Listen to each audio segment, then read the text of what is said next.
So the title as it stands, Human Rights in a Globalized World, the State of Affairs, that's a very broad title, as you may have noticed.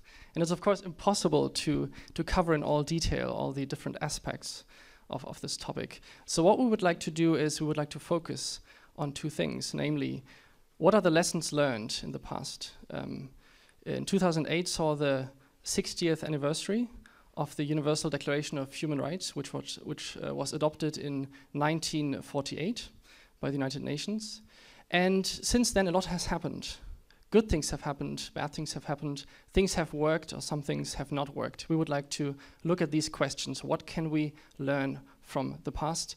And then the question, why are things maybe not working well in today's human rights system? And what things do we have to tackle to make it work better? So with these two questions in mind, we would like to start this discussion. And it's a great honor and pleasure to introduce the three distinguished speakers we have assembled here. I will start with Mrs. Marianne Heuwagen. She's the former director of Human Rights Watch in Germany. She studied German literature and language and history in Bonn, and then communications at Stanford. She worked in the US for a long time as a West Coast correspondent for the German media, such as the ARD, the Zeit, Süddeutsche Zeitung, and when she came back to Germany, she was a long-term correspondent for the Süddeutsche. And then for 5 years, she has been the director of the German office of Human Rights Watch. Welcome.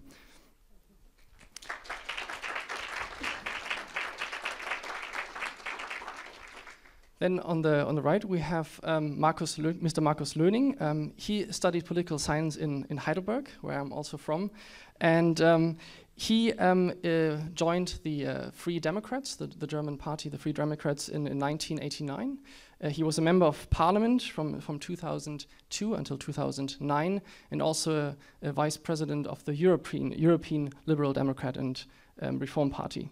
And then since April, actually, this year, he's in a new position. He's the federal government commissioner for human rights policy and humanitarian aid.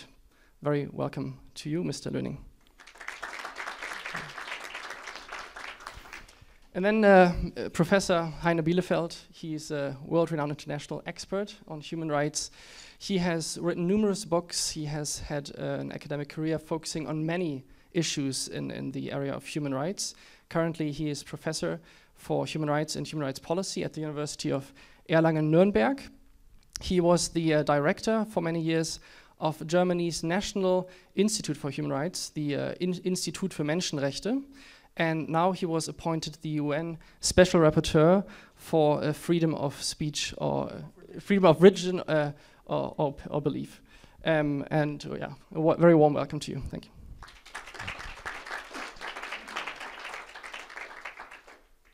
So let me start with a question to Mr. Löning, who has been in this new position as the new commissioner for human rights policy and humanitarian aid.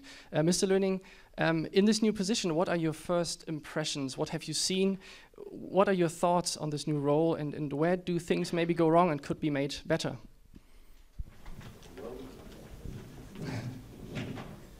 Well, thank you very much, and good afternoon. Of course, the first thing you asked, or I asked myself when I started this new job was, what did actually work in human rights? What kind of policies and what kind of instruments did actually improve human rights situations? Many people, when they think of human rights, they think of single cases. They think of persons they've heard of, they read about in the newspapers. And of course, that's part of the work, and it's very important to take care of single people. But even more important, I find it is to look at what is actually the right policy to really improve a situation on the long run. And one thing I found out is that, for example, the enlargement of the European Union has been an extremely helpful instrument. Actually, it was an American friend of mine who said, you know, we had Bush, you had the enlargement of the European Union. Guess what was more successful in improving the situation of human rights and democracy? And so I believe that is a good example of a political instrument that really improves human rights on the medium and long term. And there are other instruments, like the UN, and each of these instruments has its specific weaknesses, but also its specific strengths. So, Mr. Bielefeld, you have had a lot of experience in institutions of the human rights system and now at the UN. So would you agree that institutions play a major role, but are there maybe also weaknesses and problems with as human rights are currently institutionalized? Yeah, thank you very much. First of all, I mean, if we start thinking about lessons learned, my first lesson would be a positive one, a positive message. Progress is possible. Progress, more precisely, in the modest understanding of institution building. Of course, our world is not a peaceful place. I mean, there still are atrocities in many regions, even genocides, mass violations, grave violations of human rights. So one might become pessimistic. And I mean, naturally, if you deal with the cases, you feel we haven't succeeded enough. I mean, there's no victory.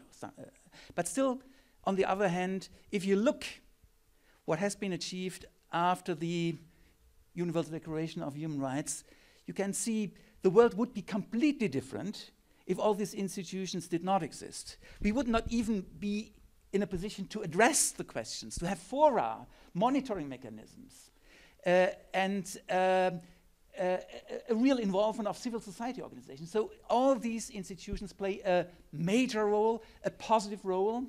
Still, it's not sufficient. And so that is the flip side of your question. Of course, a lot needs to be done. And I think just to focus on one point, we have to create synergies.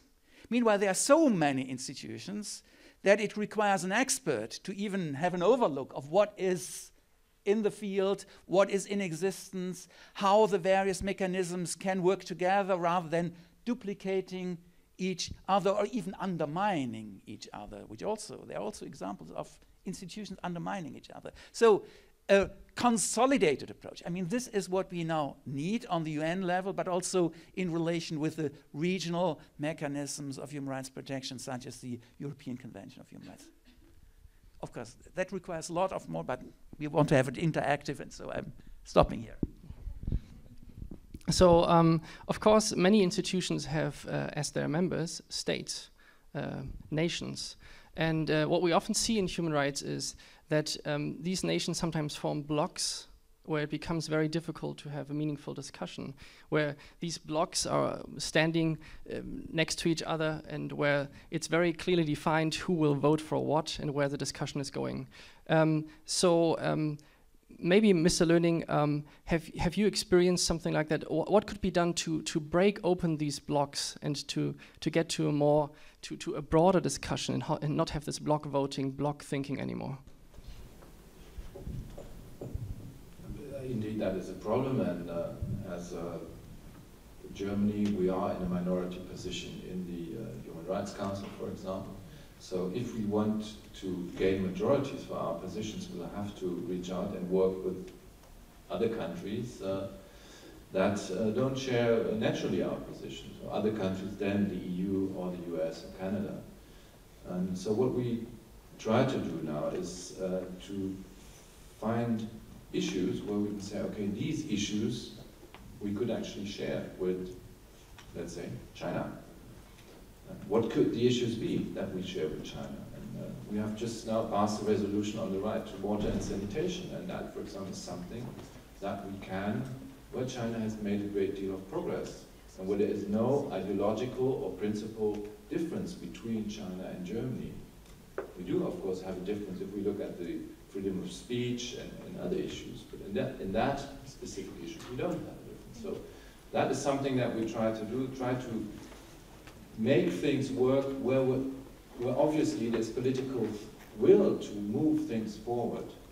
Address the other issues, but also work on those issues where we can see there is political will, there's a government there trying to work forward to change its country. I think it's very important to do that in politics and not to stick to the actually quite easy position to pointing the finger at someone saying, you're a bad guy, you're violating human rights. That's not enough. It's not good enough to do that. What do you think about Europe as a whole, for example, the European Union, which often sometimes acts as a bloc? May it be advisable if in some cases that there's more variety in opinion? Actually, I would be happy if Europe would be more acting as with one voice, I would say, not as a bloc, with one voice, which is an extremely difficult task to get all the Europeans behind one position. And we're working very hard on trying to achieve that most of the time. This is important for Europeans. We are getting smaller and smaller and smaller in this world. Do you agree, Mr. Bielefeld? Let me give you one positive example. When Germany was under scrutiny in the newly established mechanism, the Universal Periodic Review, that is a mechanism in the Human Rights Council that all states have to go through periodically. That's why it's called Universal Periodic Review. So Germany was due in February last year. The written report was a bit, I don't know, self-indulging in a way, not critical enough. But the oral presentation was quite good, because it was done in a spirit of self-criticism and openness. And interestingly, in the 3-hour discussion subsequent to the presentation of the Germany report, no blocks were identifiable. So, for instance, Germany was accused by the UK of not doing enough in the question of torture prevention. It was I think, well-based criticism. And on the other hand, countries like Cameroon congratulated the German government for its self-critical approach. So it can be done that way. And I think it's important. Of course, one has to coordinate. I can understand that. One has to find allies. I can understand that. It's necessary. But on the other hand, if these blocks are not flexible enough, if it's then communication doesn't work anymore. And very often this is the case, but I wanted to give a positive example. The German report on the UPR was one of those examples. I was really surprised to what degree the frequently lamented block situation was really, disappearing. Yeah? And I think we should try to do that from time to time. So now we've talked a lot about countries, about institutions that are composed of countries as members. There's another force in the human rights arena, namely the NGOs. And Mrs. Heuwagen has worked for Human Rights Watch for the past 5 years. So from your experience as a senior leader at Human Rights Watch for the last 5 years, looking back, what would you say? How would you judge the influence of NGOs? What are the obstacles maybe that NGOs face today when engaging in discussions about human rights with the other stakeholders like institutions, countries, and so on? I must admit that when I joined Human Rights Watch exactly 5 years ago, I was not aware of the influence that non-governmental organizations have in the field of human rights and in the field of politics in general. Heiner Bielefeld was mentioning the UN institutions. Those institutions would not work as well as they do if it was not for the influence and for the pressure and advocacy of non-governmental organizations. Governments wouldn't pick up the issues of human rights as strongly as they do if it were not for the influence and advocacy of non-governmental organizations. So I must say I was totally astonished to see how strong their influence is. And just to pick up one of the examples we were talking about, the Human Rights Council.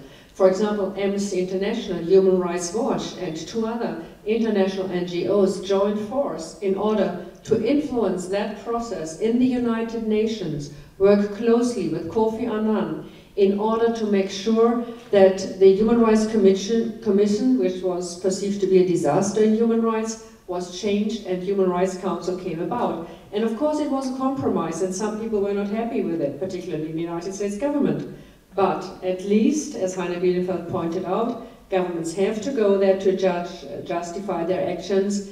The council is being voted on, and it has some quite positive aspects. So that is also an institution that was built with the strong advice of NGOs, and NGOs do have influence on what happens at the Human Rights Council and how governments there are being seen and perceived and how the UPR process goes about. So I would say that non-governmental organizations are a very strong player in that field, and they do an awful lot in defending human rights, not only through their reports that they publish, but particularly through their strong advocacy on local governments, on national governments, on institutions.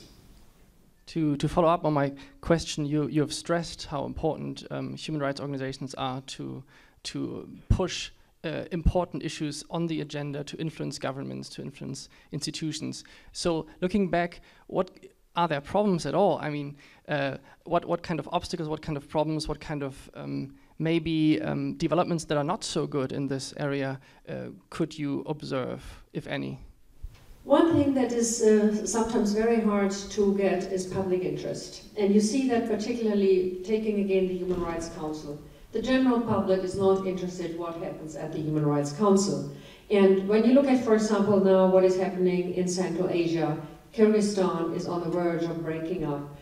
Enormous human rights violation taking place. It's very hard to arouse interest for that kind of an issue, for that kind of country far away. Sometimes you can get the public interested if you have a campaign like, for example, like Human Rights Watch had recently on Darfur.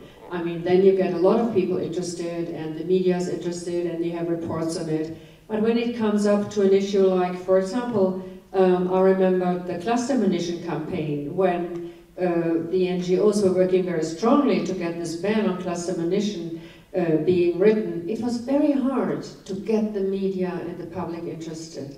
And I think part of the problem is that in national elections, the members of parliament, the candidates who vote for parliament, are not asked by their constituency about human rights. So when I have the chance to address the public, like I do here, I always urge people to ask your members of parliament, your candidates, what they are doing on human rights and what their public record is. So that is very often an enormously big problem to get the message across and to get people really interested. If it is a faraway country, if you're talking about human rights in Sri Lanka or talking about human rights in Zimbabwe for that matter, the people that are not directly involved are really hard to get aroused, and I think that's something that also NGOs have to work on and make a stronger effort.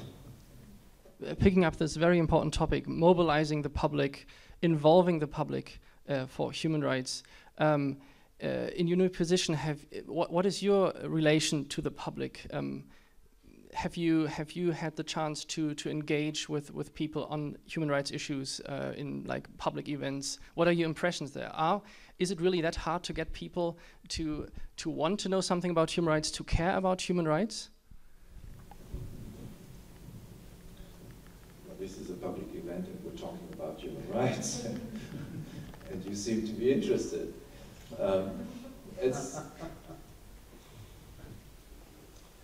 Well, I wouldn't generally say people are not interested or are interested. It is that people are aware of some issues, like Darfur is an issue, also due to the work of Human Rights Watch. Then, of course, if an NGO picks it up, then members of parliament are going to pick it up. It's going to be in the media and so on. Then people will be aware of what is happening. And at the same time, who actually knows what is happening in Chad? And so we have enormous attention for, also for humanitarian disasters sometimes, with enormous willingness of the general public to donate money in some places, like Haiti. And a lot less attention, for example, in the beginning for what happened in Pakistan. So it is selective. It is not that people are not interested. And I think human rights generally is something that people very much feel with persons. I think that the biggest problem actually is if we start to campaign against the stoning of Mrs. Ashtiani in Iran, everybody will be with us and will be out in the streets But if we start a more general campaign, a policy campaign, it's a lot harder to get people out.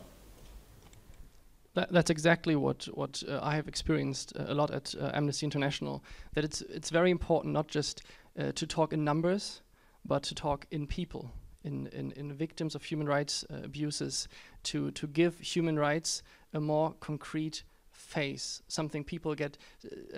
I've talked to actually the first Secretary General of Amnesty in Germany, and he said he lived in South America for a long time, and he says, mover. That's the spirit. You have to get to people by moving them, by making human rights violations, by letting them feel them. And so this goes very much in line with what you two have said. My question also went to the following direction. You said, of course, here we are talking about human rights. We have a very interested audience. But I've read statistics recently that in Germany, about 2/3 of the population would say, yes, human rights are very important. I would like to support them. They're good for society. They're important. But less than 1% is actively involved in organizations promoting, trying to defend human rights. And the question is, what could maybe be changed, if there's anything that this could change? And my next question goes to Mr. Bielefeld. You have now a very special professorship, one for human rights and human rights policy. So you're teaching students. You try to get this message across. What are your experiences there? And maybe in reply to what the other two panelists have said, could we do more? Could we involve the public more? My experience since I've taken up this position at the University of Erlangen-Nuremberg is a very positive one, because this new chair gets a lot of attention, so people are interested. I'm actually flooded by students who want to write their PhD with me, so on topics of human rights. That's good. What I would like to add to what has been said earlier is we have to present human rights problems not as natural disasters. I mean, this is very important, because maybe people feel, oh, how terrible this is, the flood in Pakistan, the earthquake. But I mean, human rights violations are not just floods and earthquakes. They have a structural dimension, sometimes a very complex one, but still, in indirect ways, we all are involved. So it's politics. It's not natural disasters. Yeah?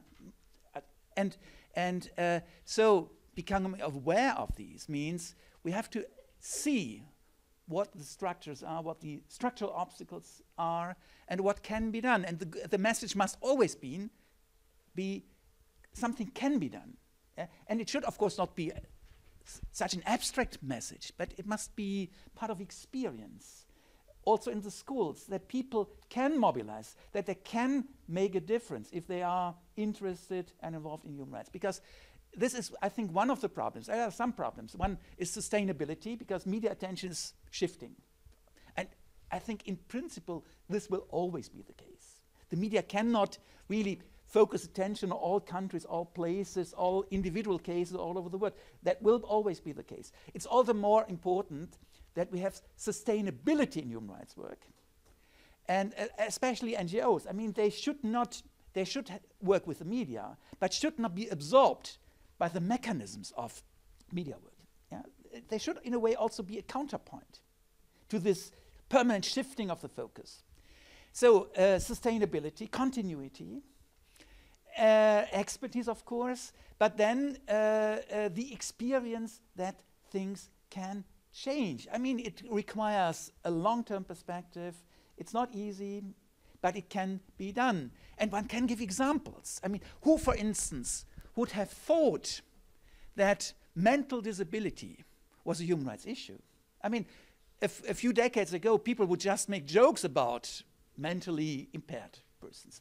Now, it's quite new. And meanwhile, it has been established, and I don't say that the practice has changed. There are still barriers. But it's a new topic that has been established worldwide. Disability not just as not simply personal suffering, but disability has something to do with exclusion, with discrimination, and this aspect needs to be addressed, needs to be taken up politically, and this is, I mean, it's something that we are experiencing now. And so let's draw the consequences. Yeah. I think Mr. Löning wanted to add to that. I love this optimism. I really love this because we have too little of this. Yeah. Because sometimes what drives me crazy is that I see a tendency, look at the numbers, I see something is really changing to the better. And then there's a journalist who picks up one case and says, okay, this one man or woman went to jail for a wrong reason and he was tortured in jail. And that gives the picture that in that specific country it is so bad and it has become worse than ever because we tend to look at single cases. And that is really a problem I see in communicating progress in human rights and in communicating that it's worth working on human rights because actually the situation is improving in the long run. I would also like to answer Heine Bielefeld directly, but that's exactly what the NGOs are really doing, and that's what they are doing well, Heine, and you know that.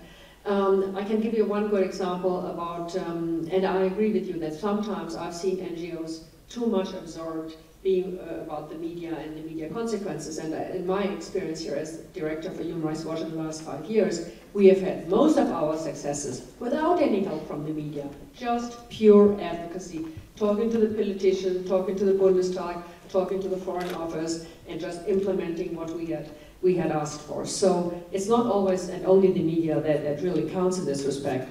But what I would like to see, in addition to what you have said, is that the NGOs really cooperate more closely. I've seen it at Human Rights Watch, I've observed it at Amnesty International. We sometimes do get together on relevant issues like the Human Rights Council or the ban on cluster munition, where we worked together in a big coalition, and we really got this thing going again, like the landmine ban, that landmines were banned, now cluster munitions are banned, and it's on a good way to have many more signatures under that contract.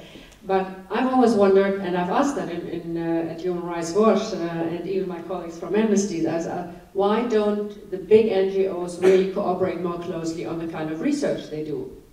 Because those organizations have only limited resources for research, and very often you see one organization coming up with a report about schools in Afghanistan, another organization comes up half a year later about schools in Afghanistan, or you have a report on female mutilation, genital mutilation in Kurdistan, another one a year later, you know. So I always wondered why the NGOs cannot more closely cooperate and really have more planning together in order to be able to even point out to different kind of human rights violations. Yeah, I fully agree with that closer strategic cooperation is a very important thing for NGOs. I wanted to move to a little bit a different topic concerning human rights as a whole, concerning the indivisibility of human rights, and a question that has arisen frequently in the past within NGOs, for example, especially from my perspective, Amnesty International, namely the historic, so to speak, the historic division of human rights, namely in two blocks. Here we have blocks again, the civil and political rights and the economic, social and cultural rights.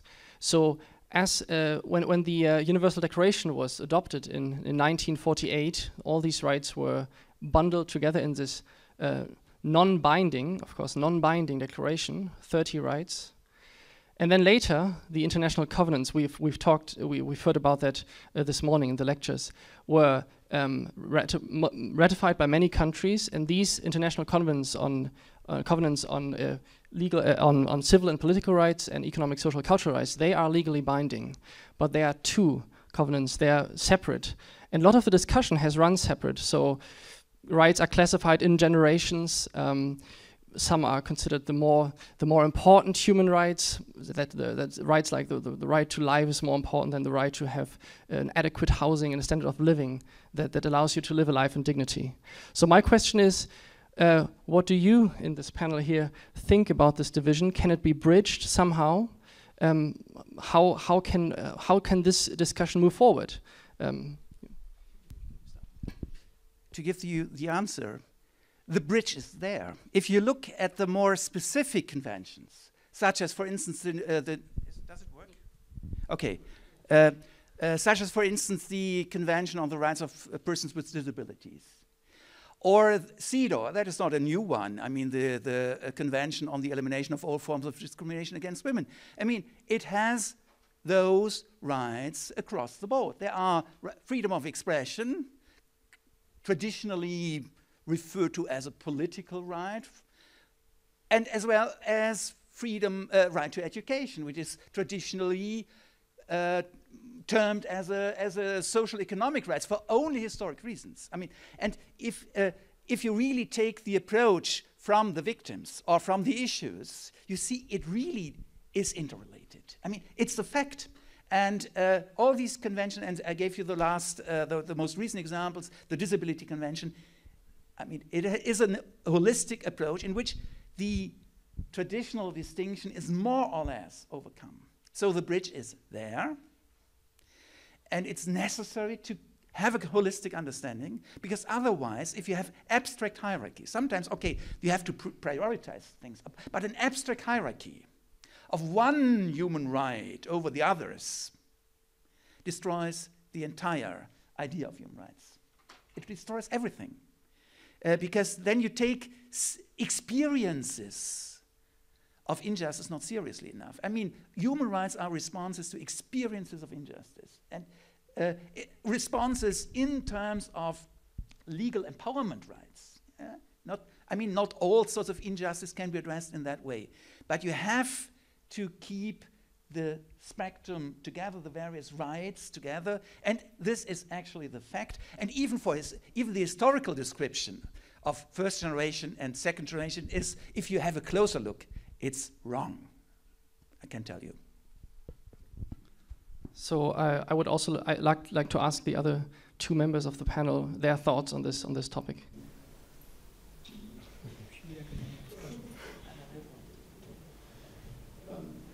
To be honest, I'm not very interested in this question. Because I think this is something, for a typical question for a debating club. It's nice to debate, and you can look at different aspects. It's intellectually interesting, but I'm interested in implementing. And I think, if the right is water, is that there's a right to water. How do we implement it? How do we implement freedom of speech? It's not just interesting whether this one is more important or that one. It can also be different in different situations. So I think let's do it. Let's not talk about it, is the question. Okay, sometimes you have to talk in order to do it. Yeah, but I agree. At Human Rights Watch, that has not been one of the major focus in the last 5 years, and I know there are some colleagues there that think that Human Rights Watch is too much concerned about political and social rights rather political civil rights rather than social and economical rights. And but I really also think that it is quite an academic discussion, except for the people that are affected by it. I mean, a person that doesn't have anything to eat in an area where there's hunger, I mean, for that person it is enormous high priority to get something to eat, and that is much more important than a political and a civil right at that point. But I think in a couple of years from now there will I don't think that this will be a topic that will be very much in the forefront, because the economic reality and particularly we're talking here about it in the globalized world will be such that people will be much more concerned about the economic and social rights in addition to the cultural and civil and political rights. So you think over time these rights will much more come to the forefront of the discussion? One reason for my question was that, for example, looking at the Millennium Development Goals Summit in New York, it was stressed, for example, by our organization that human rights should be at the core of discussing the achievement of these Millennium Development Goals. However, we felt that it was not of course, it's easy to say these are all human rights. They're indivisible. They're all part of the declaration. But it sometimes appears that it's not really in the heads of world leaders to really regard these two kind of rights as equal. And I think, yeah, there's still a long way for that completely to happen. But let's move to some other question. We've now talked a lot about human rights. So the question is, what are the semantics actually of this discussion? Where is this discussion going? Are human rights becoming kind of vocabulary to discuss global issues? And yeah, I would like to hear your thoughts on that, Mr. Bielefeld. Yeah, I think what you are saying is an allusion to a famous dictum by Michael Ignatieff, who a couple of years ago said, human rights have become the lingua franca, the normative lingua franca of our globalized world. And he compared that function of human rights with English as the linguistic lingua franca. I mean, the lingua franca in the proper sense of the word. And I think there's a lot correct in that metaphor, because now normative issues, very different normative issues, are being negotiated in the language of human rights. And this is, first of all, a positive development. I mean, those working on human rights, let's say 50 years ago, would not have dreamed of human rights becoming lingua franca. I mean, it's really a development of the last 2, 3, 4 decades that we address discrimination of people with disabilities, for instance, but also questions of social injustice, maybe even bioethical questions in the future in the language of human rights. And also the big conflicts, the big controversies are now within the human rights framework. I think this is a big achievement. On the other hand, sometimes all these achievements all have their negative repercussions or involve also some risks. And one of the risks is indeed that on the surface, people, politicians of various world regions, of various political camps seem to agree. But if you dig a bit deeper, it is not the case. Yeah?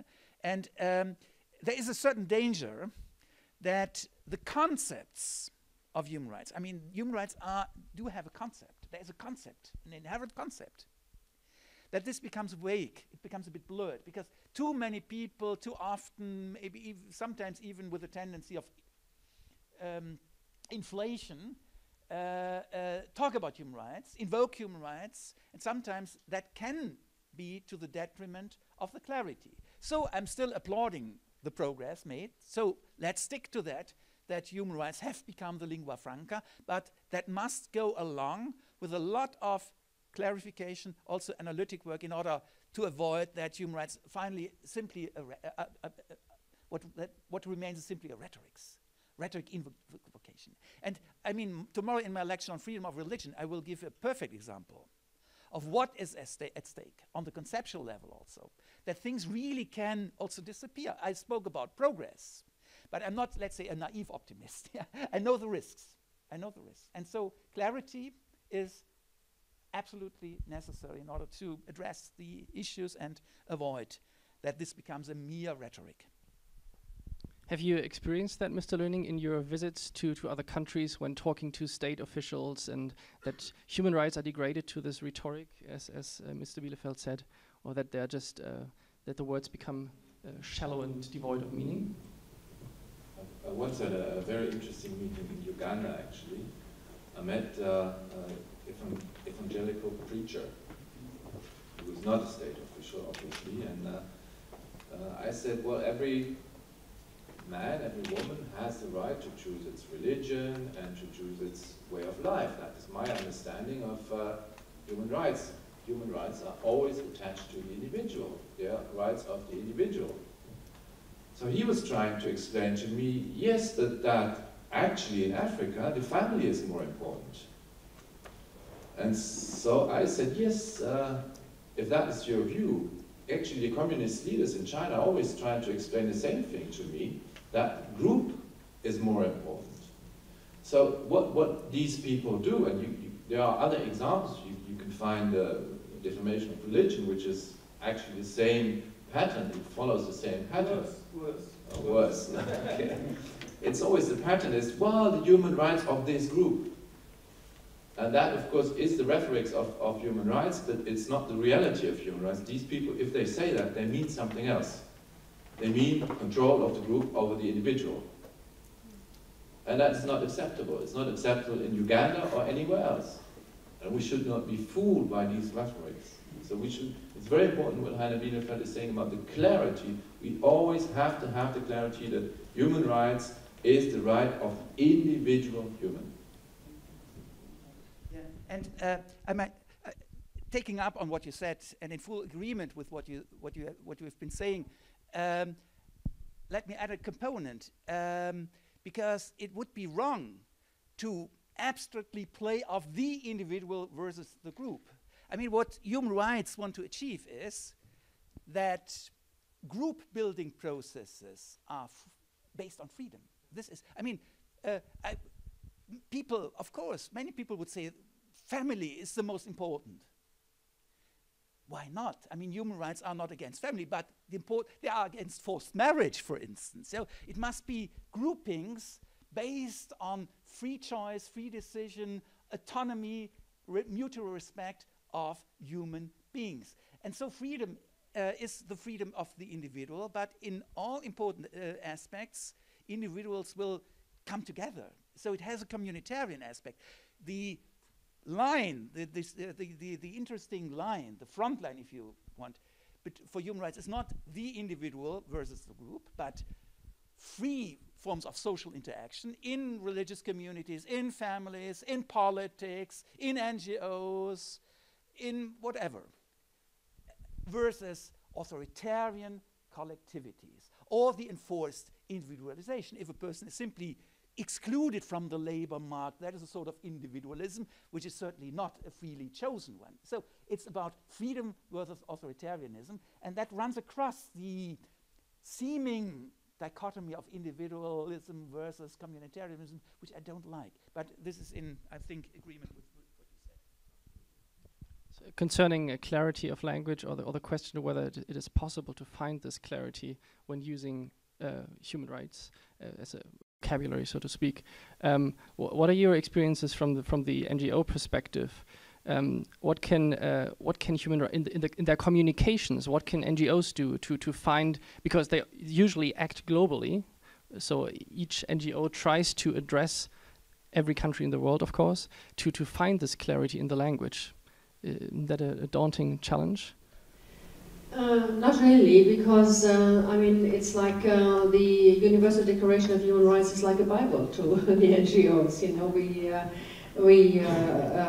follow it closely, and that is like a guiding principle. And very often it is forgotten, particularly when you talk about when you talk to people like the Chinese, or who think that they have that the idea of human rights is against their tradition and Confucianism, but they totally forget that in 1948, when the Universal Declaration of Human Rights was signed, it was a famous Chinese philosopher who wrote back to the Chinese government that it was in total compliance with their own thinking and their philosophy. And this person's name, who doesn't occur to me right now, but you can all look it up in the history of what? Mr. Chang. Mr. Chang, yeah, exactly.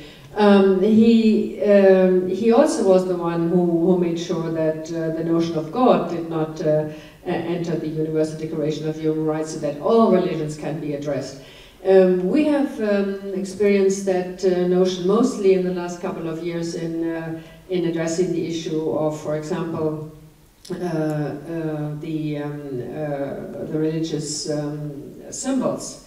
Human Rights Watch 2 years ago had a big study on the German laws against using headscarf in schools.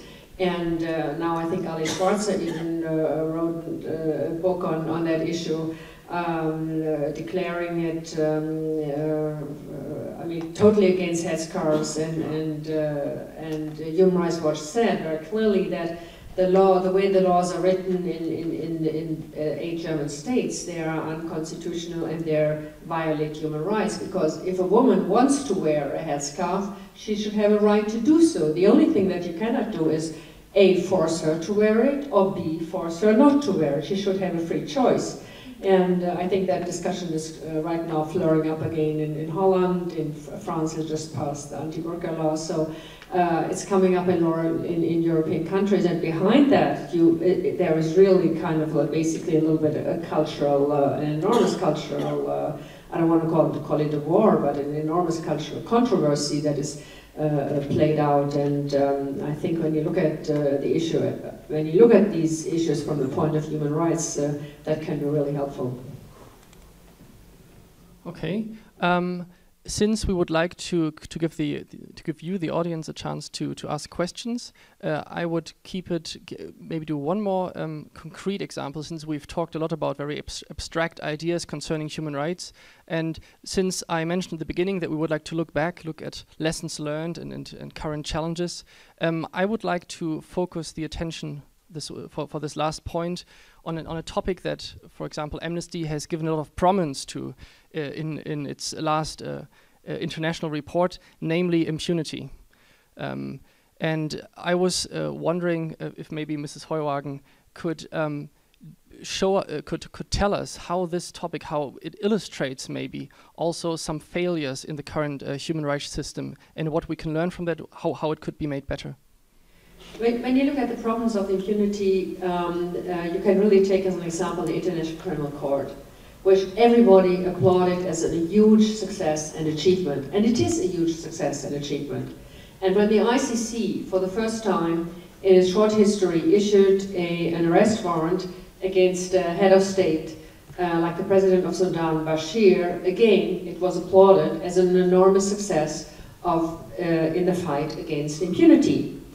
But more than a year after that arrest warrant was issued, you see basically no consequences of it. And what you see happening, like for example, Bashir just went to Kenya recently for the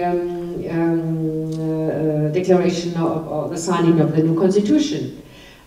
He went to other countries, and the Kenyan government, as well as other governments, say we don't want to arrest him, although they should. I mean, under the Rome Statute, they should have arrested him or not even invited him, you know, because all the countries that signed the Rome Statute, which is the basis of the International Criminal Court, should help the International Criminal Court to implement the arrest warrants. You know, the International Criminal Court does not have its own police force, so they have to rely on national countries or states to help them to get their hands on the criminals that are charged with crimes against humanity, and like Bashir is charged, would be charged with if he would ever stand trial.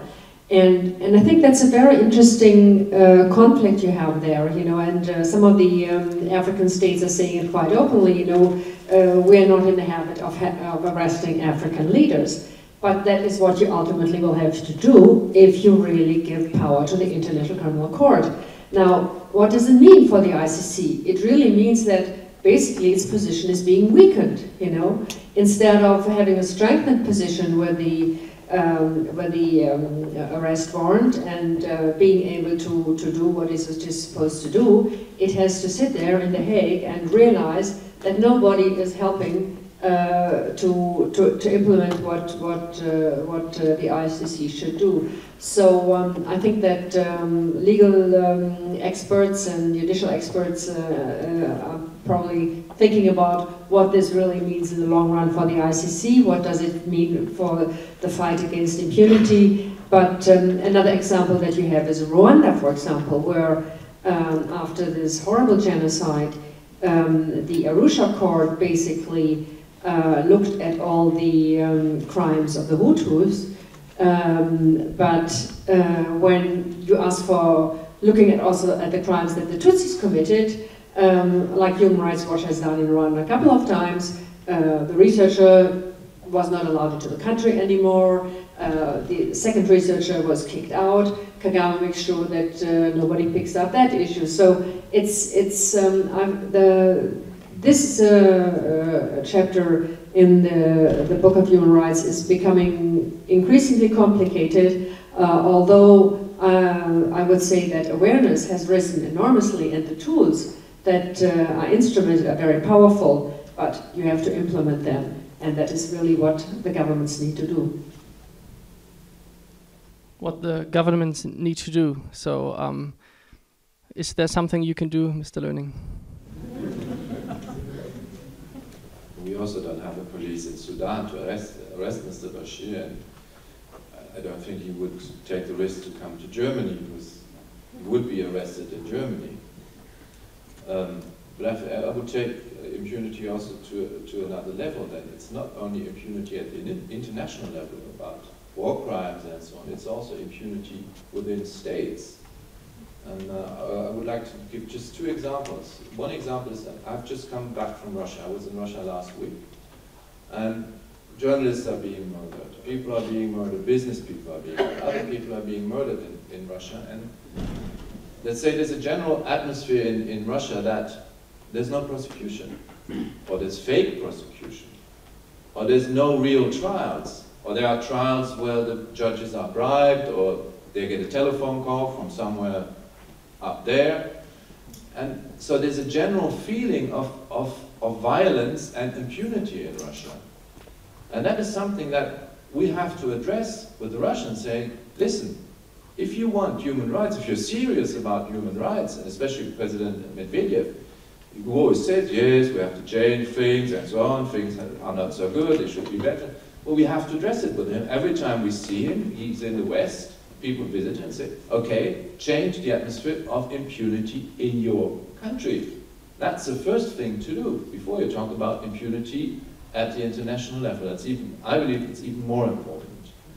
And the other example is a positive example. It's just, because we just talked, I mean, Turkey has just adopted a new constitution, which ends the impunity for the people taking power in 1980.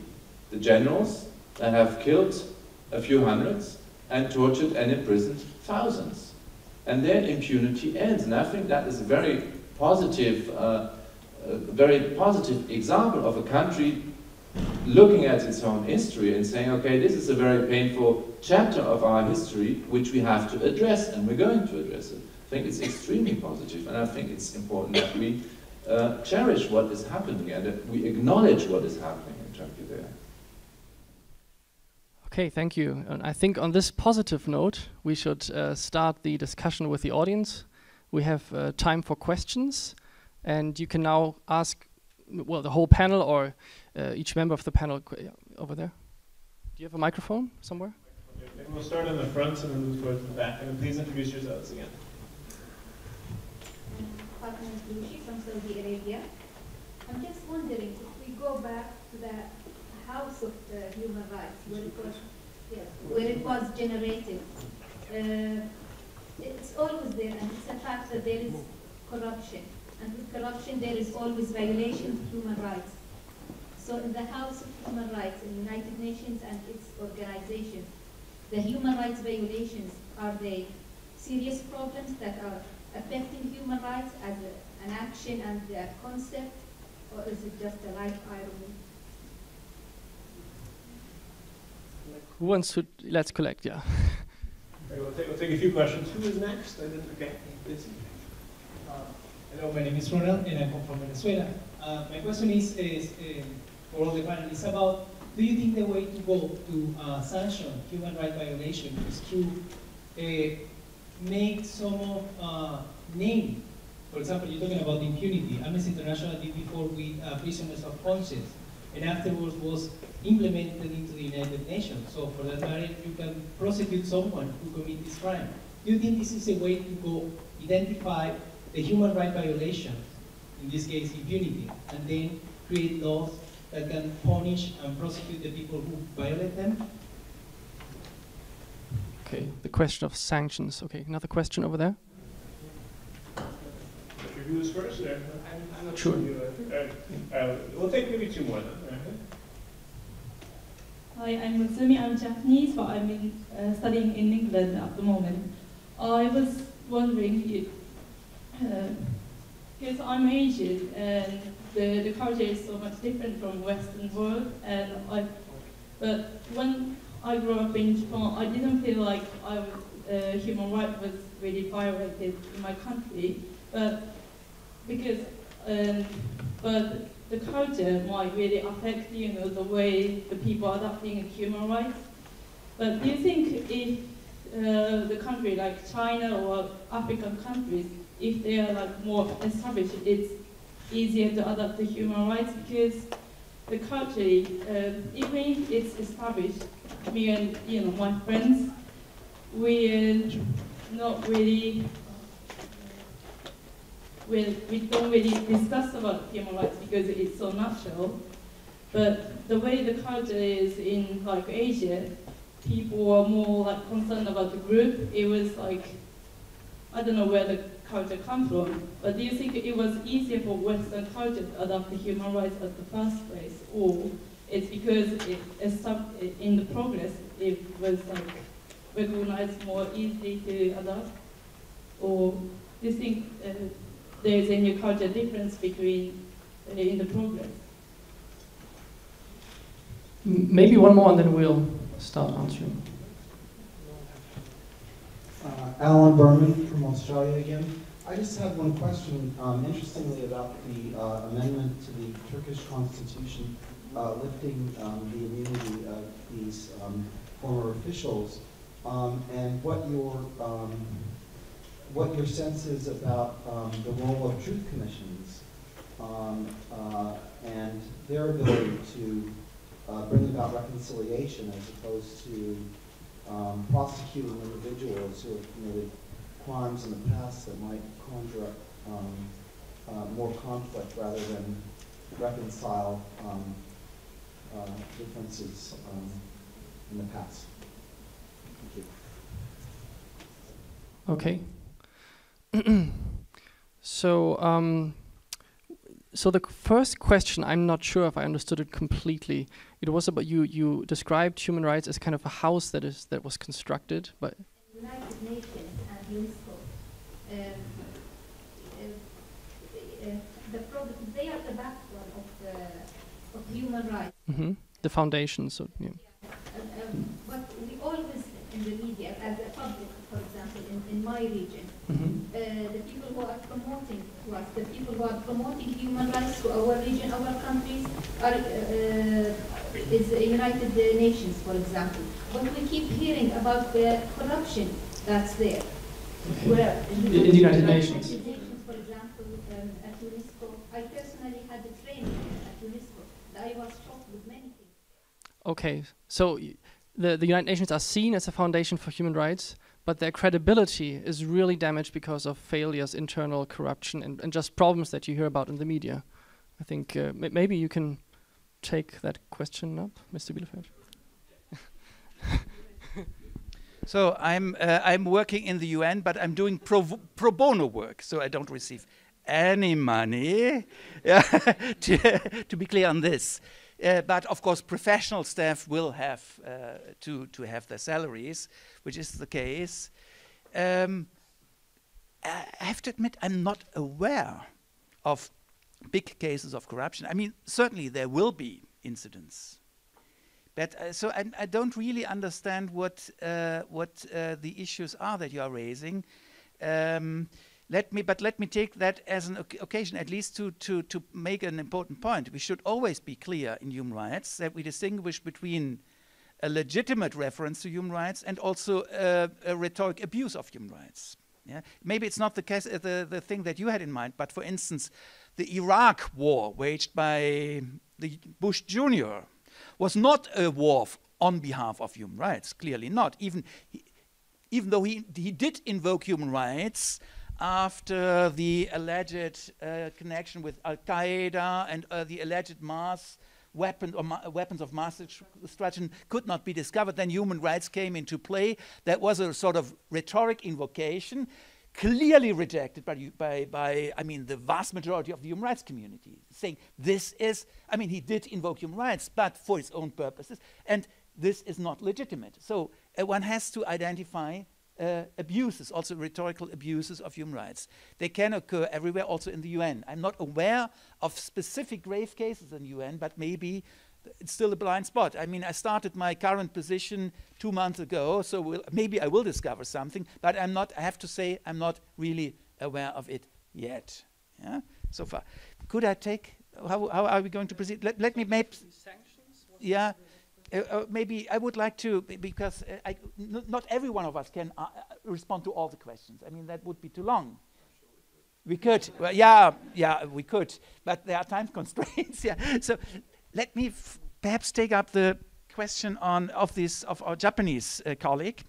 Very often, the history of human rights in the West is presented as a history of, let's say, natural development, a sort of ripening process. This is utterly wrong, because in the West too, in Europe too, people had and continue to have to fight for their human rights. It's not simply a cultural achievement. Yeah? So when human rights were declared, for instance, in the late 18th century, in the process of the democratic revolutions, human rights advocates faced a lot of resistance, also by mainstream cultural groups like the Catholic Church, for instance. Freedom of religion was adopted by the Catholic Church as late as in the second half of the 20th century. So it's nothing that we could take for granted in the West. It's a learning process. It's a very painful, complicated learning process that goes hand in hand with political transformation, with political conflicts in Europe, in the West, as well as in other regions. Yeah? And so in order to identify these conflicts, we should be precise. And one of the misconstructions, misperceptions is that it is, let's say, a natural result of an individualistic culture of the West. I mean, in the West also, we cherish families. Yeah? But the important point, it must be a free grouping. This is the entire, and this is, I think, understandable. And is an issue, it's a concern for people elsewhere too. Yeah? So we have to, that's why we have to be very clear on the concepts. Very often, the concept of human rights is simply mingled with some cultural values, and then it's all wrong. So simply to present human rights as a Western missionary work, Western values, it's wrong.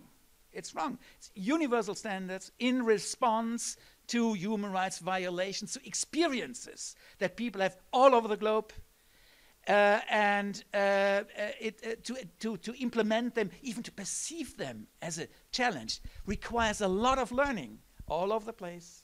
So it's not a one-way communication. Western achievements for the rest of the world. This is wrong.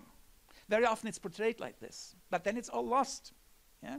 And my experience, I've been around in the human rights landscape for 30 years almost, basically in NGOs with Amnesty and others.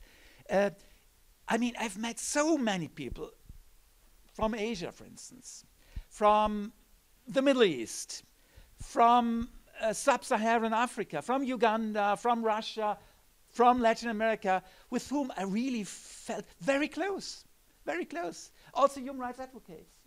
They maybe in many countries face much bigger obstacles than we do here in Germany. But still, the mentality of those fighting for human rights, there's a lot of closeness. Maybe there are sometimes differences as well.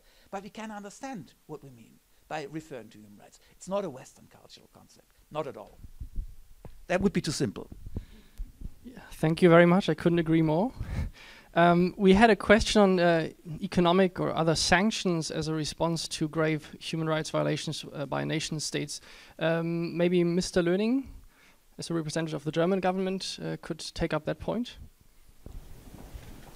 To be honest, I don't think that sanctions work. I'm not a fan of sanctions.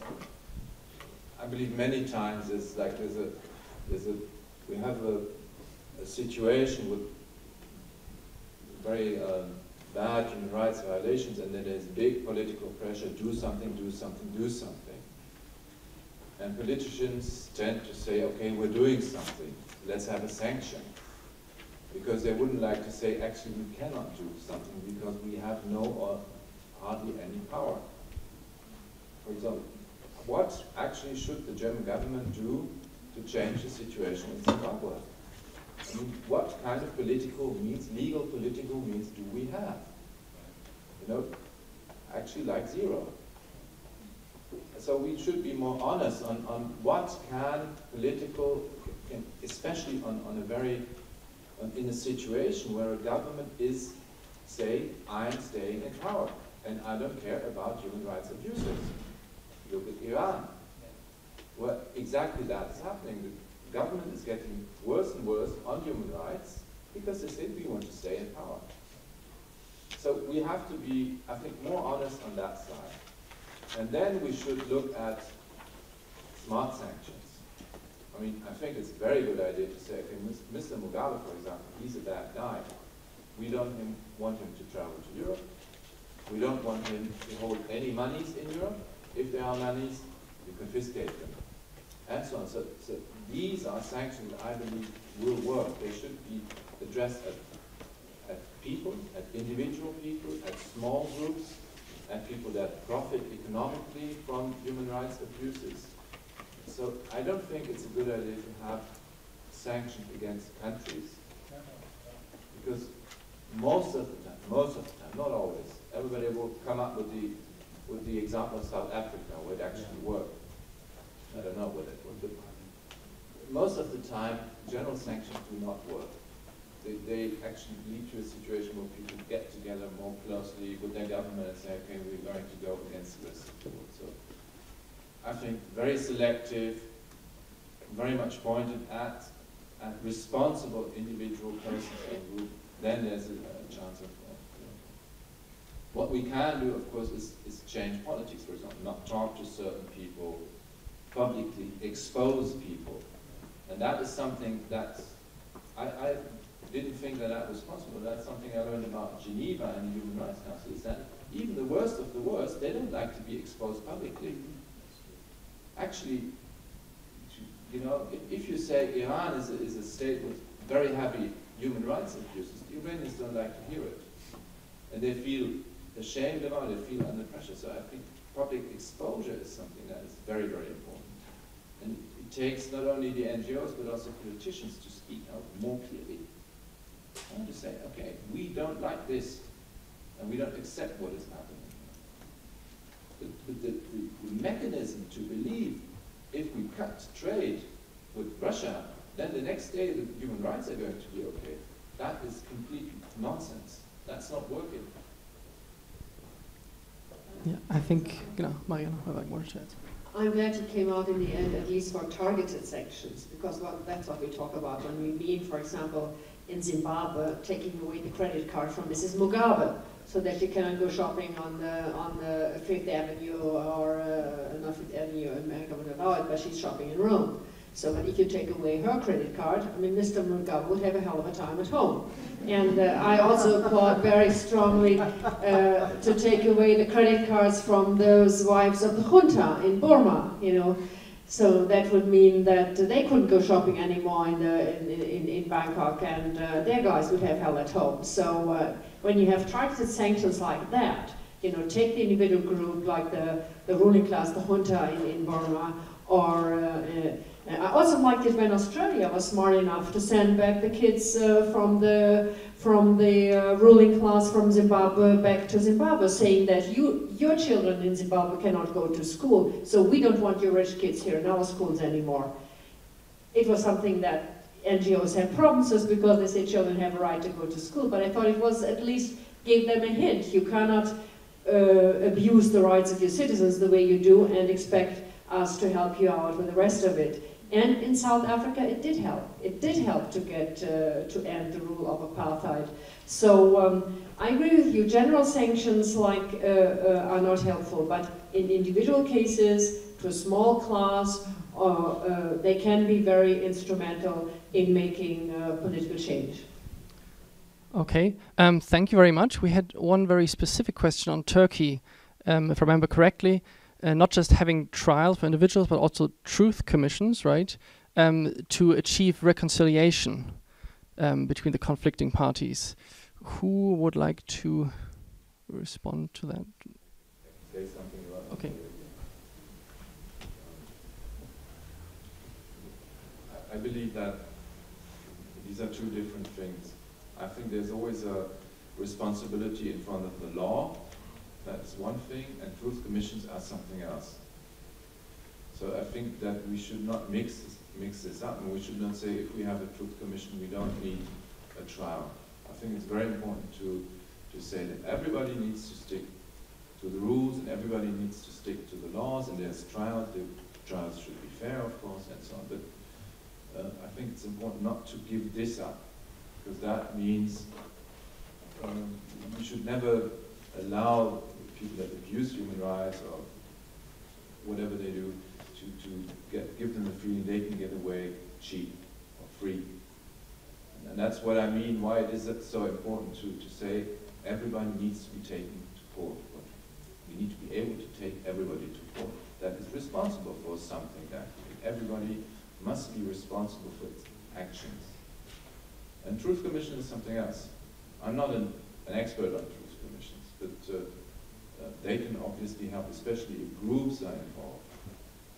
I don't know if that would be helpful in Turkey on this special issue of the Butch in 1980.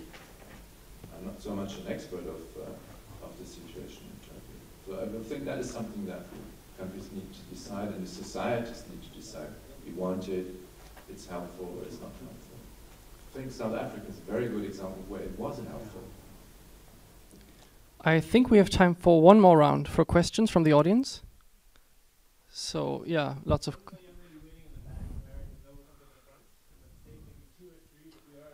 Okay, two members of the panel, Mrs. Heuwagen and Mr. Bielefeld, will also stay a little while after the panel so you can ask them questions directly after that.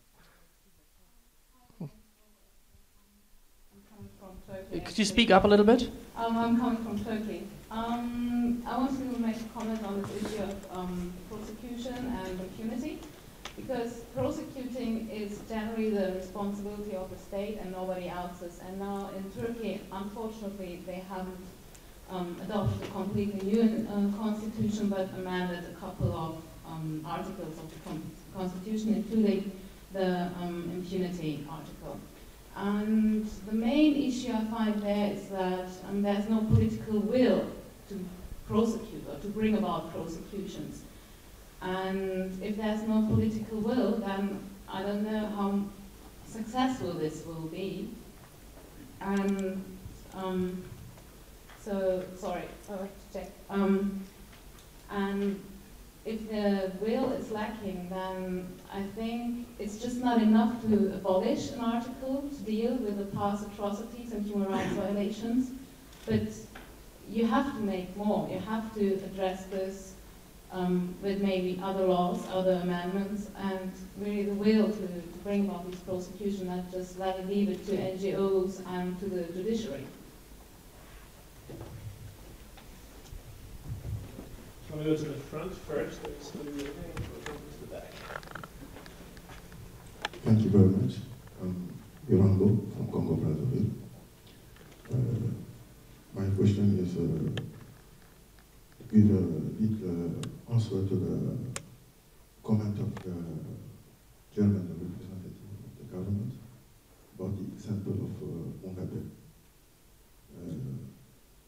If the West refused Mugabe to come shopping here, Mugabe will go shopping to China. So what Mugabe can't find in Europe or in the West, he will find it in China.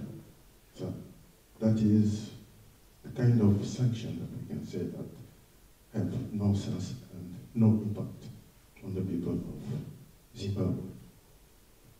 On the other side, I don't know if I'm right, but I think that if the West decided to punish or to sanction Mugabe, probably because of the direct interest of the Western was probably touched, because we have same situation in other African countries, where it is not the direct diplomatic interest that are touched, but the people of those countries complaining to the international organization about the way leaders countries are treating their people, they have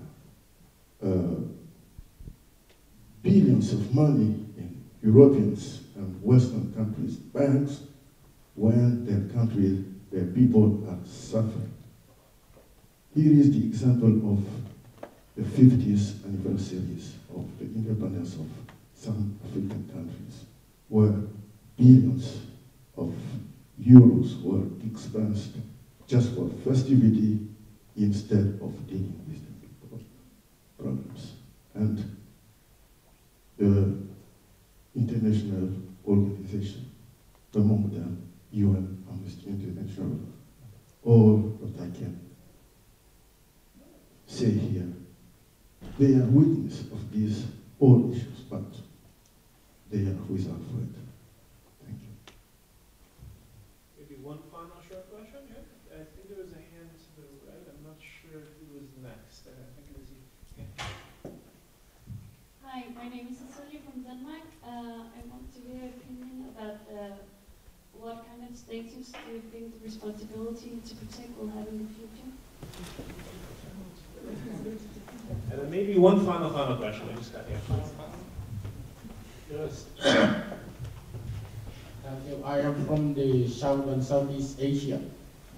My country, the Zhou country, has been divided during colonial period in 1890.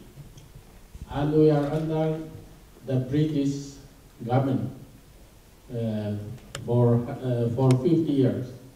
So in the Second World War, we also fight in favor of the Allied forces, promising that after the war, our right will be restored. But so far, our right that had been deprived of by way of division had not been restored.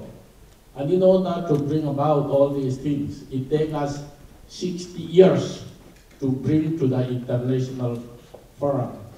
So, like the German division east and west, and the same people had divided the Zhou people 50 years earlier. But we honor the reunification of the German reunification east and west. But the division of the Zhou people and the country that has been done by the same people 50 years ahead of that had remained unsolved till today. So I want to know that in this forum, our right has been deprived of by way of division, and that should be restored by way of reunification, and thereby also availing the Zhou people through a peaceful process of self-determination. So our fundamental rights should be restored internationally. But in this way, we do not blame the people at this moment from Burma, Bangladesh, and India. So we are divided. At that time, it was provincial division only. Now it is international division. And those people who administer our area, our people, are not to be blamed, because it has been done during colonial period. And that should be taken up internationally through the United Nations. That is what we feel. And how these things, what we are keeping more is that instead of individual human right, but we are feeling more of the collective human right. Because when our collective human right could not be restored, the individual right has no question to be restored. There can not be any question. So in this way, how international body could help us out in this respect? That is what I want to know. Thank you. And I'd say, just in the name of time, perhaps we could combine the response with the final statement, because we have Ambassador Markus Yes. who is expecting us at 5 at a separate location, so we do need to end more or less on time. Yeah, I would suggest the same. Some of the participants' statements were more like personal reflections on what has been said here. Maybe we can kind of focus on a few points that were formulated as questions. if I combine these two here, so you said in Turkey, so in the question of impunity, that often the political will is lacking, right? Here you said that there may be these kind of sanctions like taking credit cards away, but what if the nations that we wish to punish, so to speak, just go to some other nations that they have friendly relations with, like China, and all our sanctions would be in vain? And then there was this questions that maybe you could address, the question of the new concept of the responsibility to protect of nation states that could maybe be incorporated into your final statements. Let's start with you. Yeah, responsibility to protect. To get an idea of what that means and what it stands for, one really has to look back into history, and not the very past history, but even in the first decades of the United Nations, international law was supposed to be composed simply of sovereign states. And human rights, I mean, that was the gradual revolution taking place within the UN framework. Human rights traditionally, way into the 20th century, was seen as something belonging to the domaine réservé. So simply falling into the field of what sovereign states could decide simply by means of discretion, without anyone intervening. And now if you look at the philosophy of R2P, responsibility to protect, there's a completely different notion of sovereignty. Sovereignty now understood as responsibility, first of all, of the individual state in question. So states are not simply beyond normative constraints, but they have to act on behalf of their people. And if they don't do that, they cannot invoke their sovereignty anymore. And now, maybe too much focus has been given to the question of military intervention. R2P is a more complex approach because, first of all, the international community is responsible then, if a state cannot live up to its responsibility, to help, to support the states to become fully responsible. So there are ways of restoring maybe the function of the state on behalf of protecting its citizens and its residents, on behalf of protecting human rights. And if a state fails completely, then maybe even the question of military sanctions or military intervention can come up. Of course, the threshold must be high, must be very high. There's always a risk of double standards, many risks involved. But I mean, it's really a revolutionary development if you compare that to the situation only a few decades ago, that now sovereignty really is a new concept. Sovereignty is understood as responsibility of states and state actors rather than as a sort of black box in which everything can be done on discretion. This is really new. And maybe I leave it to this for the moment. Okay, and then we had the question of lacking political will, and of the question what happens if you want to apply sanctions, but the state you want to apply these sanctions to is just going another way and finding a friendly state. I'll leave the question of political will to answer up to Mr. Löning, but only one remark from Mary Robinson, who once said the problems about human rights is very simple. They only need to be implemented. I think that's true also for governments who want to fight for the question of impunity. It just needs to be implemented. But coming back to your question about Mugabe, you're of course absolutely right. That's what can happen. But still, I think that many governments have the possibility to use their political influence. For example, South Africa could use a lot more of its political influence on Zimbabwe than they're actually doing. It's not only the international institutions who should be involved, but they should look at how governments conduct business in Africa more closely, and that not only the ruling class fills its pockets for the money and robs the people of whatever they need. And I think the NGOs try to do their best to point out to misuse of funds. For example, Human Rights Watch in the last couple of years has done a couple of studies about the ruling class in Angola who siphons off all the money from the oil profits, or other countries in Africa that do the same. So I think the international community is aware of it, but there could still be done a lot more, but not only from the international community, but also from the African countries themselves. For example, when Kenya decided to allow Bashir into the country for the signing of the constitution, the Kenyan government turned its back on the victims of Darfur. So it's also the African governments that have responsibilities, and I would like to see them take up more of that in the future. Yeah, that's more or less what I would also have said. I mean,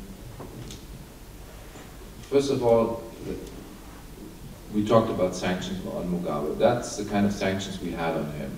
But what actually worked was when President Zuma said, okay, listen, you do it in a different way. Because the former South African president always backed up Mr. Mugabe, and other African leaders said, Mugabe, you're fine, we're backing you, do whatever you like. And that's not a European responsibility. That was the responsibility of African leaders. And they failed to say to Mr. Mugabe, listen, you're bringing your country into a situation where 100,000 of people are starving. And you shouldn't do that. And that is a responsibility that we cannot take away from the neighbors. It's always the neighbors that are the first to address such a problem.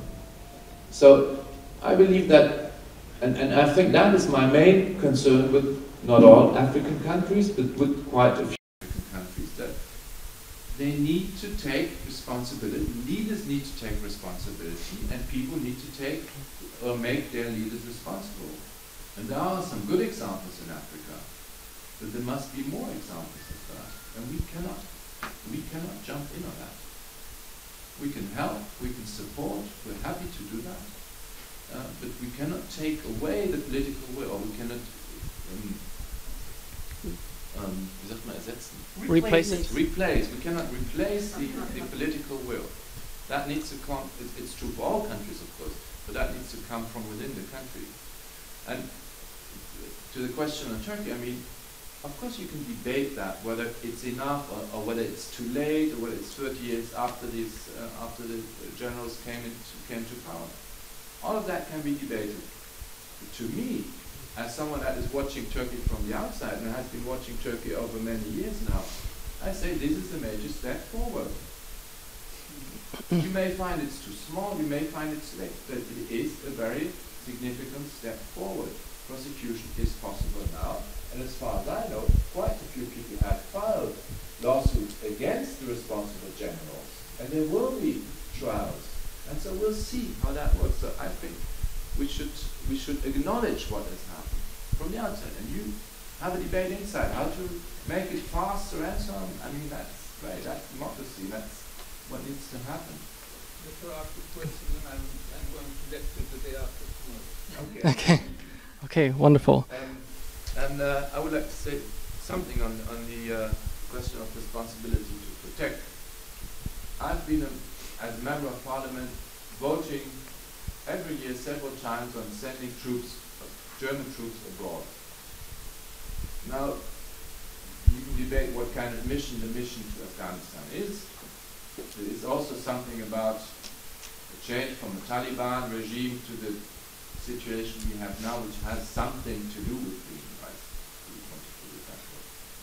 At the end of the day, if we do have a responsibility to protect, we do all kinds of things.